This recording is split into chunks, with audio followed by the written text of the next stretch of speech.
et bienvenue à ce point de presse post-jeu qui opposait le Kwara Falcons du Nigeria au Stade Malien du Mali.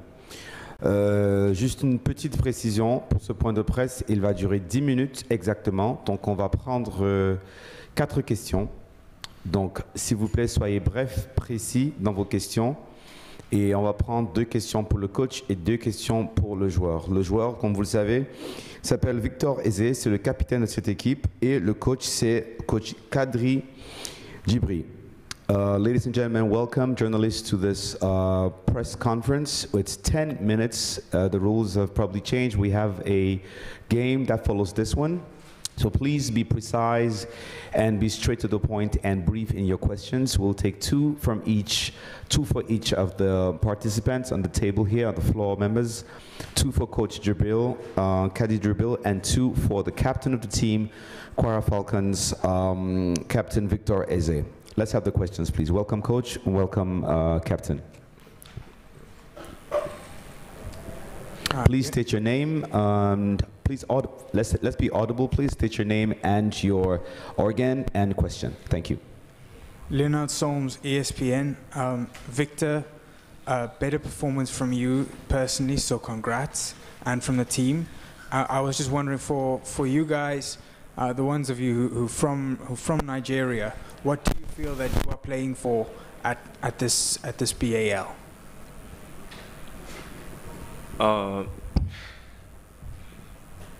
I feel like Please talk in the mic, Captain. Sorry, just talk in the microphone. Thank you. I think we play for, first of all, ourselves, our family, our country, and then the club. In that order, for me personally. So it's also a matter of pride, and we're trying our best to get wins in order to get the team to Kigali. Another question?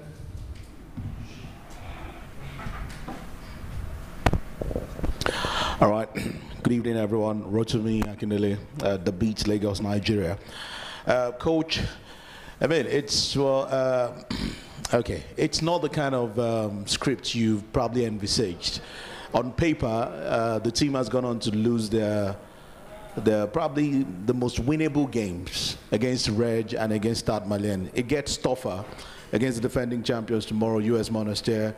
There's ABC, and of course you have the home side, AS Douane. How do you intend to move on from here? Like Victor said, it's all about getting to Kigali. Is it still feasible? Is it still possible? What do you hope to change going into tomorrow's game, starting with the US Monastir team? Thank you. Thank you.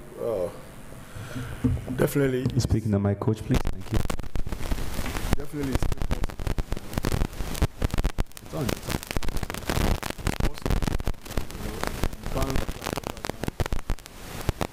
See,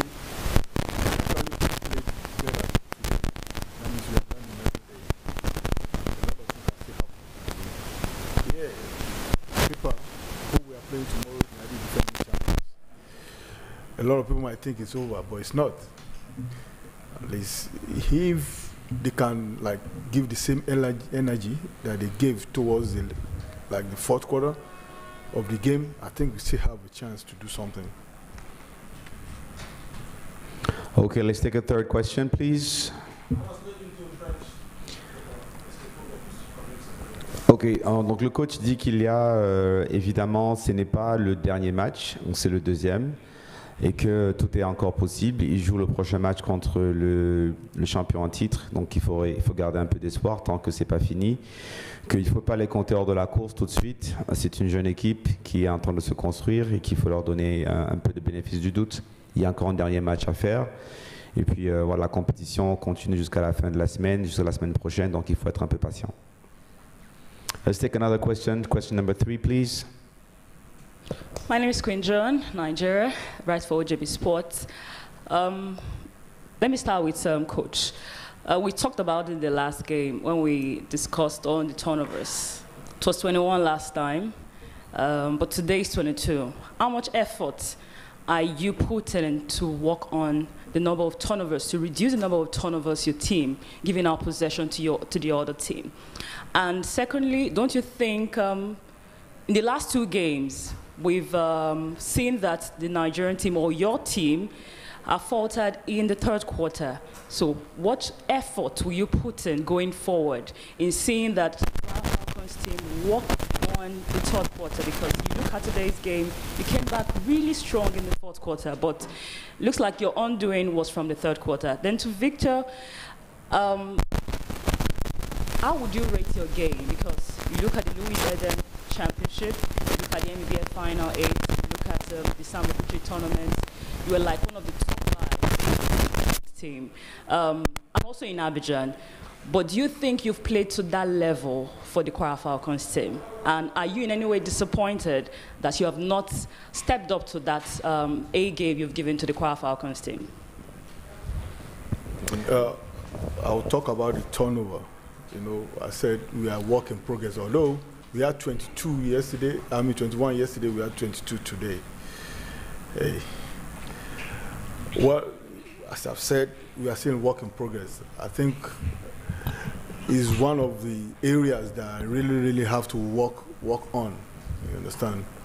And I think the guys are going to come better. We are gaining experience every day. And about the coming back, well, we came back really strong in the 4th quarter, which is a little bit late for us. And I think that will help us in the games ahead. And it shows that our team, my team, is gaining more exposure and more experience. Thank you. Victor? Yeah, for sure, I definitely haven't played my best in this tournament. I know I have to, it's a normal thing with big players, like we have to always challenge ourselves to do better game after game. I know me personally, I can definitely do better for the team. Every team get a win. Looking forward to it. Donc, juste pour traduire rapidement, le coach Radil disait que voilà, dans cette équipe, bien sûr qu'il y a beaucoup de pertes de balles. Bon, c'est dû à plusieurs facteurs. Je pense que c'est un problème interne qui va être réglé. Et le capitaine, Victor, dit qu'évidemment, il n'a pas joué à son meilleur niveau, c'est clair. Mais bon, ça arrive, il y a des compétitions où les joueurs sont moins en forme les uns que les autres. C'est dû sûrement à beaucoup de facteurs extérieurs. Mais voilà, c'est pas fini, donc il y a encore un match. Il faut garder l'espoir et continuer à croire. On va prendre une dernière question. Une toute dernière question, s'il vous plaît. Last question. Question for Coach Jibril. Please state your name and your organ. Sorry, this is Julie Chitunde, our website. And Coach, this is the second time that a Nigerian basketball club lost 2 games in a row to start the BAL season. Do you still believe that Nigerian clubs should be awarded automatic qualification to the BAL season when we see other teams that go through the road to BAL doing slightly better compared to Nigerian teams? Oh, definitely. Definitely. Nigerian team can still do a lot better in this stage, you know. If everything is put in the right places, definitely, you know, Nigerian basketball is one of the top basketball nation in Africa. Hey, yes, you can judge it by the first and the second appearance, but hey, you can't rule us out. A lot can still happen. Thank you. Okay, merci. Thank you, Coach Kadri Jibril. Thank you, Captain. I wish you luck for the next game. Thank you, gentlemen.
Ladies and gentlemen, welcome to this post-game press conference. Game opposing Stade Malien from Mali against the Kwara Falcons from Nigeria. Now on this panel to answer your questions, please welcome and gentlemen, this is going to be a 10-minute press conference. Please be precise in your questions.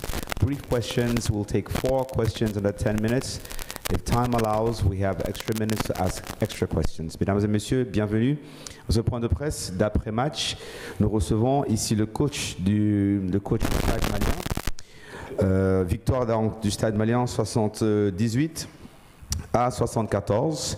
Et nous recevons aussi le joueur américain d'origine Brian Bridgeford. Mesdames et messieurs, c'est 10 minutes pour cette conférence de presse.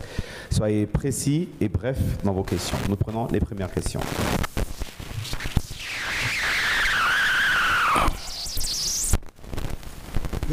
Martin pour Canal+ et le BAL Action. J'aurais besoin de la réponse des deux. Qu'est-ce que vous avez pensé de la performance de Diarra ce soir et son niveau de jeu affiché?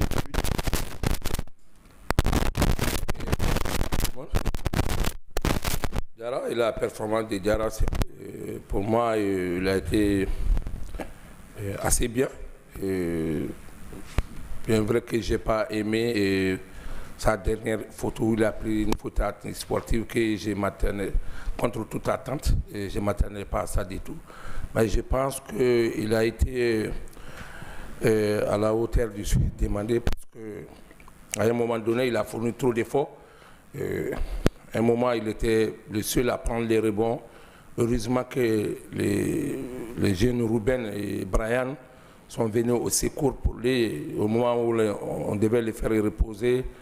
Et pour revenir vers la fin du 4e quart-temps, je vois qu'il a pris 5 fautes et sans que je ne sois au courant. C'est ça qui m'a fait beaucoup mal à la fin du match. Je n'ai pas compris sa 4e et 5e faute. Sinon, pour son rendement, je pense qu'il est toujours comme ça. Il fait des contres, il fait prendre des rebonds, il marque aussi.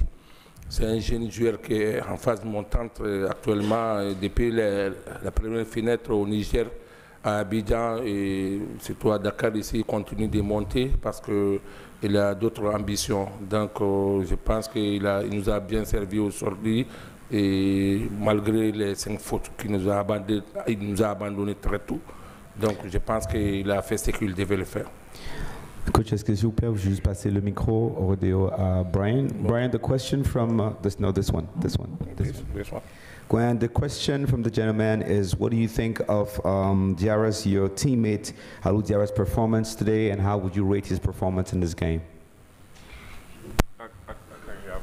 Sorry, Brian, thank you. The question is, what do you think about your teammate's performance, Alou Diarra's performance today in this game? How would you rate his overall performance within the team? Alou, actually, I give him a nickname. I call him Tumbo because he plays like the Kembe Mutombo. Like today, he was killing. Love his energy on the court and off the court. He's a young, energetic, fun guy, and you could actually see it on the court how he plays. He's laughing, smiling, blocking shots, energetic. I love it. You know, make my job easier.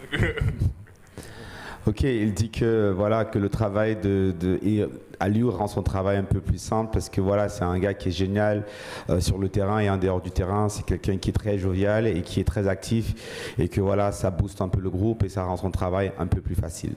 Thank you. Let's have another question, please. Yes, of the question.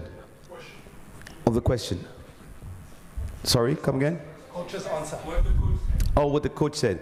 The coach said he wasn't happy with the foul that he took at the end of the game, but that generally, you know, he's a fun guy. He has a lot of ambitions. He has other ambitions, what the coach said, and that definitely he's a kid that has a bright future. Just has to take care and be careful about some small things that might hinder his game. But overall, he's very satisfied with his performance. Okay, let's have another question, please. Bonsoir, coach. Bonsoir. Félicitations. Merci. Donc maintenant, à chaque fois, lors de rencontres, on voit qu'il y a des flottements qui se font. À chaque fois, quand vous devancez, l'équipe adversaire essaie de revenir au score. On peut dire qu'est-ce qui n'a pas marché sur ce coup. Et deuxièmement, la deuxième question, c'est pourquoi c'est souvent on ne va pas jouer Soumaïla. Ok, merci pour la question. Vous voyez, on revient au score parce que pour moi, c'est hier et l'autre jour, je l'ai dit, on a une nouvelle équipe qu'on vient de mettre en place il y a 2 semaines seulement. Donc, c'est pas facile. C'est pas facile. Je sais qu'on monte en régime de match par match. Et on a fait un tournoi de préparation à Abidjan la semaine dernière, mais malheureusement, les recrues étaient là, mais ils ont été tombés malades, joueur par joueur. Donc, on n'a pas pu faire les mélanges à 100% à Abidjan. Donc, c'est ici on est en train de faire les mélanges. Bon, je pense que ça va être difficile à la fin des matchs parce qu'ils ne se comprennent pas tous ensemble. Mais je pense que la fin des matchs, pour moi, était logique parce que la cohésion n'est pas à 100%. Donc, on a du mal à mettre l'équipe, mais je sais que ça va se mettre en place d'ici la fin du tournoi, Inch'Allah. Maintenant, pourquoi si Souma ne joue pas? Souma, pour vous dire qu'elle n'était pas dans l'effectif. Et on avait recruté un meneur américain qui était vraiment, il nous a rejoint à Abidjan, il n'était pas à notre souhait. Donc on a préféré, il est tombé malade, il ne pouvait même pas jouer, donc on n'a pas voulu l'amener jusqu'à Dakar ici parce qu'il ne pouvait pas jouer. Il est tombé malade à Abidjan, donc c'est lui qui était dans l'effectif. Ça a trouvé que Sissouma était, il n'était même pas 13e joueur, il était 14, 15e, 16e joueur parce qu'on avait demandé 3 joueurs actifs. Il était parmi ces 3 joueurs actifs. Maintenant, il est venu comme 13e joueur.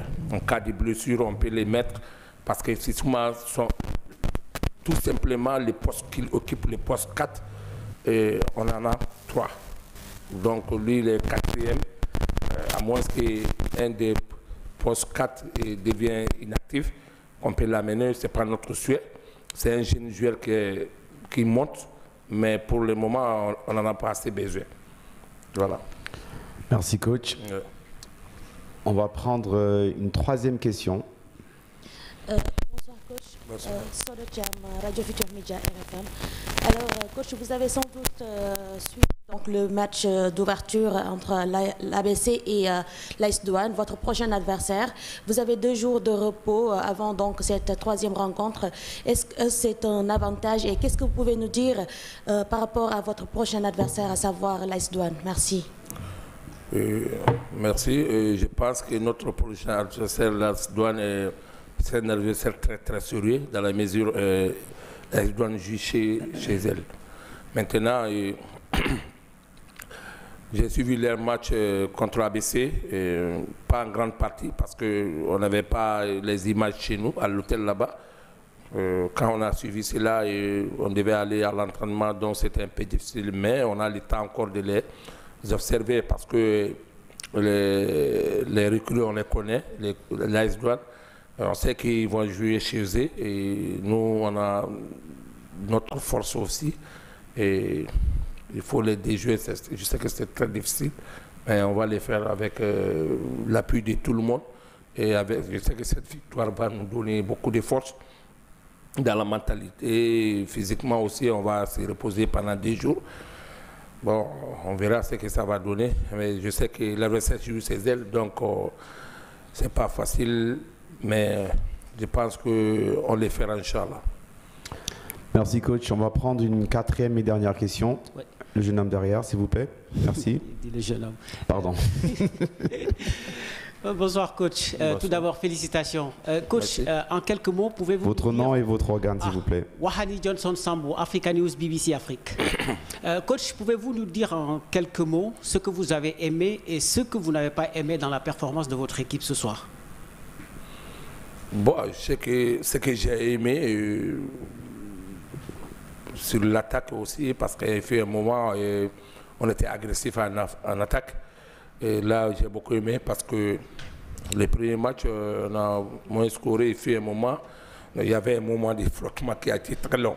Donc aujourd'hui, ce moment de flottement est venu, mais ça a trouvé qu'on était en avance. On a assez scoré. Maintenant, ce que je n'ai pas aimé, c'est qu'on encaisse trop de 3 points. On encaisse trop de 3 points. On a remarqué depuis les premiers matchs, les 2 jours-là, on a essayé de corriger cela, mais aujourd'hui encore, on a remarqué qu'on a pris, je ne connais pas les pourcentages de 3 points encaissés, mais on a encaissé trop de 3 points. Et puis la faute antisportive de M. Diarra Aliou, qui est venu, dont je ne m'attendais pas du tout. Donc vraiment ça, je n'ai pas aimé. Mais vers la fin du match, lui-même, il est venu présenter ses excuses. Et parce qu'il sait que je n'ai pas du tout aimé cela, parce que je ne m'attendais pas du tout. Donc voilà un peu ce que j'ai aimé et ce que je n'ai pas aimé.